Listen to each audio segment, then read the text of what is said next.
Shanghai تعاون تنظیم سربراہان حکومت کے 23ویں اجلاس کے لیے غیر ملکی وفود کی آمد کا سلسلہ جاری۔ وزیر اعظم شہباز شریف وفود کے اعزاز میں آج عشائیہ دیں گے۔ SCO سمٹ کا باقاعدہ آغاز کل جناح کنونشن سینٹر میں ہوگا۔ وزیر اعظم مہمانوں کا خیر مقدم کریں گے۔ وزیر اعظم شہباز شریف کا کانفرنس سے افتتاحی خطاب ہوگا۔ غیر ملکی سربراہان اپنے خطابات کے بعد دستاویزات پر دستخط بھی کریں گے۔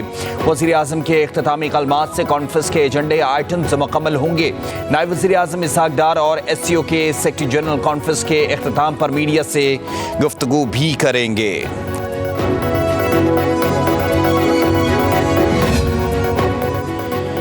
تحریک انصاف نے آج ڈی چوک پر احتجاج کی کال واپس لے لی۔ چیئرمین PTI بیرسٹر گوہر خان کہتے ہیں کہ حکومت کی جانب سے بانی PTI کے طبی معائنہ کرانے کی یقین دہانی پر احتجاج مؤخر کرنے کا فیصلہ کیا۔ ڈاکٹروں کی ٹیم بانی PTI کا طبی معائنہ کرے گی۔ حکومت کی یقین دہانی پر PTI آج احتجاج نہیں کر رہی۔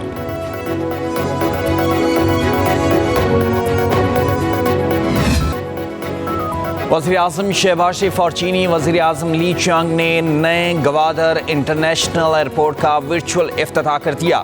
اسلام آباد میں خصوصی تقریب۔ دونوں ملکوں کے درمیان اسمارٹ کلاسز رومز کے حوالے سے دستاویز کا تبادلہ۔ انسانی وسائل کی ترقی، اطلاعات، مواصلات، آبی وسائل اور سلامتی کے شعبوں میں تعاون بڑھانے کی دستاویز کا بھی تبادلہ۔ پاکستان اور چین کے درمیان غذائی تحفظ کے شعبے میں بھی مفاہمتی یادداشت پیش کی گئی۔ اسٹیٹ بینک اور پیپلز بینک آف چائنا کے درمیان کرنسی کے تبادلے کا معاہدہ۔ تقریب سے خطاب میں چینی وزیر اعظم لی چیانگ نے گوادر انٹرنیشنل ایئرپورٹ کی تکمیل کو اہم سنگ میل قرار دیا۔ کہا گوادر علاقائی ترقی کا محور ہونے کے ساتھ دونوں ملکوں کی مضبوط دوستی کا بھی عکاس ہے۔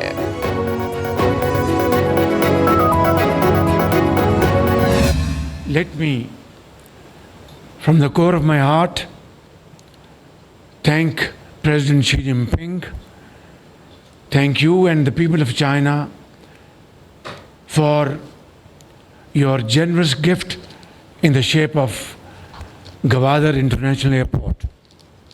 Today we have witnessed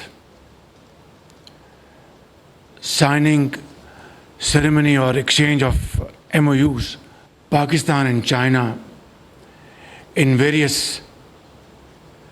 fields of industry, agriculture and commerce. And I have no doubt Gwadar international airport Pakistan کے لیے چین کا تحفہ ہے۔ پاکستان کی ترقی کے لیے چین کے پختہ عزم کے معترف ہیں۔ معاشی ترقی کے ایجنڈے کو آگے بڑھانے میں چین کا اہم کردار ہے۔ وزیر اعظم شہباز شریف کا تقریب سے خطاب۔ کہا دو طرفہ معاہدے دونوں دوست ملکوں کے درمیان نئے باب کا اضافہ ہے۔ پاکستان اور چین نے صنعتی، زرعی، تجارتی شعبوں میں متعدد مفاہمتی یادداشتوں کا تبادلہ کیا۔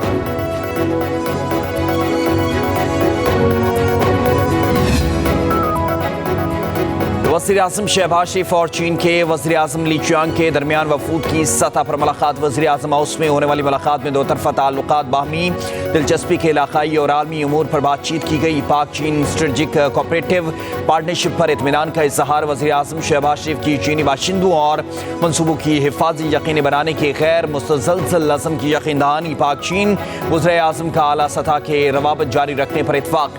ملاقات میں CPEC فیز 2 کی اعلیٰ معیار پر ترقی کے لیے عزم کا اعادہ کیا گیا۔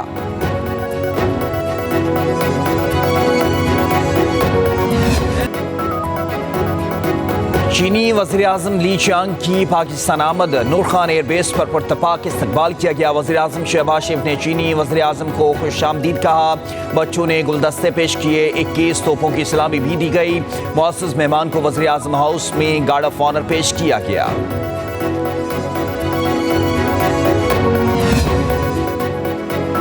چین کے وزیر اعظم لی چیانگ کی chairman joint chief of staff committee services chief کے ساتھ اہم ملاقات ہوئی۔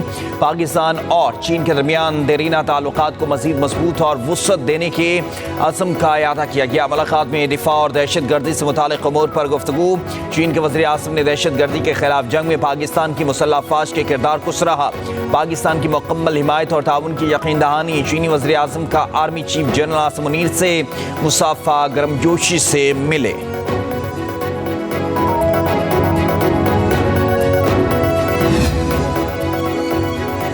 پاکستان دنیا کی توجہ کا مرکز بن چکا ہے. عالمی سطح کے وفود پاکستان آ رہے ہیں. پاکستان اب تنہائی کا شکار نہیں ہے. وزیر اطلاعات عطاءاللہ تارڑ کی میڈیا سہولت سینٹر کے افتتاح کے موقع پر پریس کانفرنس. کہا SCO کانفرنس سے پاکستان میں سرمایہ کاری آئے گی. 27 سال بعد پاکستان میں اس لیول کا ایونٹ ہو رہا ہے. بلوم برگ نے پاکستان کو ابھرتی ہوئی معیشت قرار دیا. مہنگائی کی شرح کم ہو کر 6.9% تک گر چکی ہے. سی پیک کے تحت پاکستان میں 64 ارب ڈالر کی سرمایہ کاری آئی.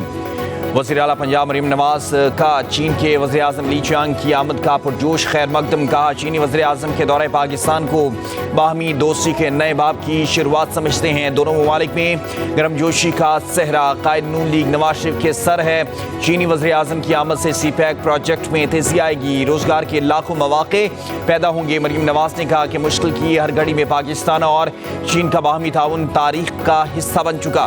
پاک چین دوستی ہر گزرتے دن کے ساتھ مزید مضبوط اور مستحکم ہو رہی ہے.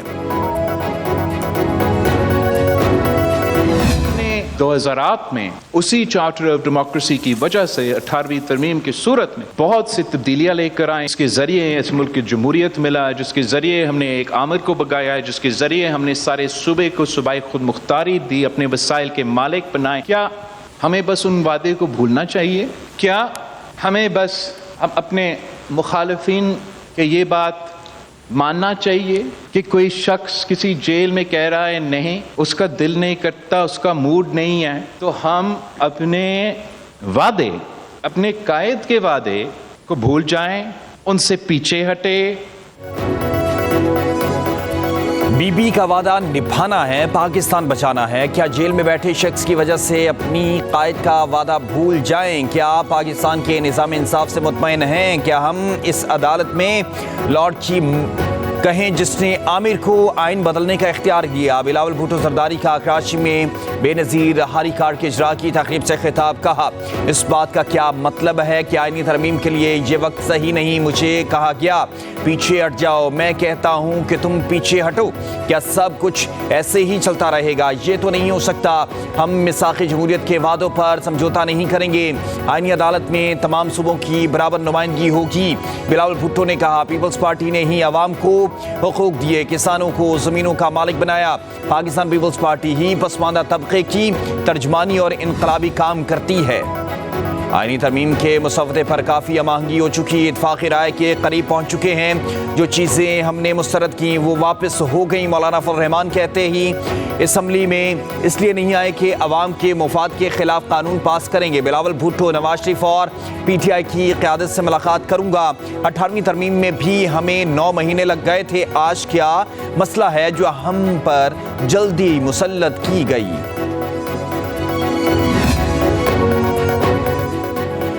سندھ ہائی کورٹ نے 26ویں مجوزہ آئینی ترمیم کے خلاف درخواست مسترد کر دی. عدالت نے قرار دیا جب تک کوئی غیر قانونی چیز نظر نہ آئے یا مسودہ قانون نہ بن جائے اس وقت تک اس کو آئینی یا غیر آئینی قرار نہیں دیا جا سکتا. تحریری حکم نامے میں کہا گیا کہ درخواست گزار عدالت کی معاونت کرنے میں ناکام رہے. درخواست گزار کی جانب سے مجوزہ آئینی ترمیم پبلک کرنے سے متعلق کوئی قانون بھی نہیں بتایا گیا. قانون سازی سے متعلق آئین کا آرٹیکل 70 سے 77 تک موجود ہے. عدالت اس طرح کے معاملات میں مداخلت نہیں کر سکتی. آئین کے دائرے میں رہ کر اپنا موقف پیش کرنے کی سب کو اجازت ہے. گورنر KP فیصل کریم کنڈی کہتے ہیں آئین اور قانون کی بالادستی سے ہی ملک ترقی کرے گا. خیبر پختونخوا میں صرف امن کا ایجنڈا لہرایا جائے گا. اپنے صوبے کا خیال ہم نے خود رکھنا ہے. تمام مسائل حل کرنا صوبائی حکومت کی ذمہ داری ہے. کوئی ایک شخص کچھ نہیں کر سکتا, سب کو مل کر کردار ادا کرنا ہوگا.